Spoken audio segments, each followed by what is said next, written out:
dhageysigii moogan ee dacwadda waxaa fagaaraha loo baneeyay Suleymaan Raxmatullah Cumar iyo qareenadiisa kadib markii bishii labaad ee sanadkan dhageysiga dhinaca Soomaalida la soo afjaray. qareenada u doodaya Raxmatullah ayaa goobtii soo istaajiyay markhaati u marag fura. dhinaciisana qareenka Soomaalida u doodayay Cali Xaaji ayaa guddoonsiiyay maxkamadda sare waraaq cadayna oo tilmaamaysa dhimashadii Allaha u naxariistay Muuse Hirsifaahiye oo ahaa markhaatiga koobaad ee dhinaca Soomaalida oo ku geeriyooday dalka Djibouti isagoo halkaasi safiir Soomaalida uga ah 6 bishii koobaad ee sanadkan. waraaqdaas oo maxkamadda sare ay ka dhowraysay in safaaradda Soomaalidu ay u soo gudbiso. Muuse Faahiye ahaa inuu dhintay waraaq cadaynayso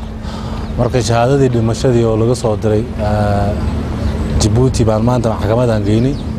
laakiin weli ma dhiibin ilaa weli Faransiis bay ku qoran tahay marka waxaan lagu soo turjumayaa af Ingiriis markii lagu soo turjumaan keenayna maxkamadda marka waxay tiri 7 beri gudaheedii waraaqdii turjuman in loo keeno qoladii kala maanta adna kiiskeeni waan xiranay dadkii kala baa maxkamadda maanta u balaabaday laakiin wax saas weyn ma jirto laakiin nin wakiil u ahaa Axmed Sheekh Maxamuud waqtigii dhulka la iibinayay baa maanta ayaa la keenay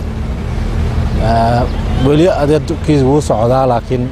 wax saas oo maxaana leh oo weli la gaaro ma jirto waxa la yiraahdaa bari baan isku soo noqonaynaa insha Allah. safiirka Soomaalida u fadhiya dalkani Kenya ayaa markii ugu horeysay si weyn uga cabtay habka ay u socoto dhageysiga dacwaddu isagoo tilmaamay in jiitan uu ku jiro tan iyo intii ay ku soo biireen dhinacooda dacwadda.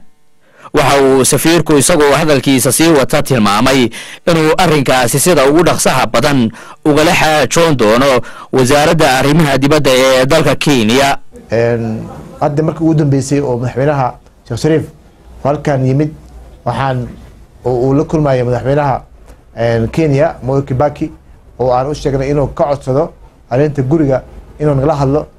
madaxweynaha Kibaki wuxuu amray wasaaraddiisa arrimaha dibadda uu yiri arrintan hadda ka hor baa laga hadlay waa in dhameeyay ahayd way dhamaatay marka xogaan waxaan arkaynaa jiid oo xagga maxkamadda iyo looyarada ama abukaatayaasha qolooyinkan oo markasta markii wax soo dhawaato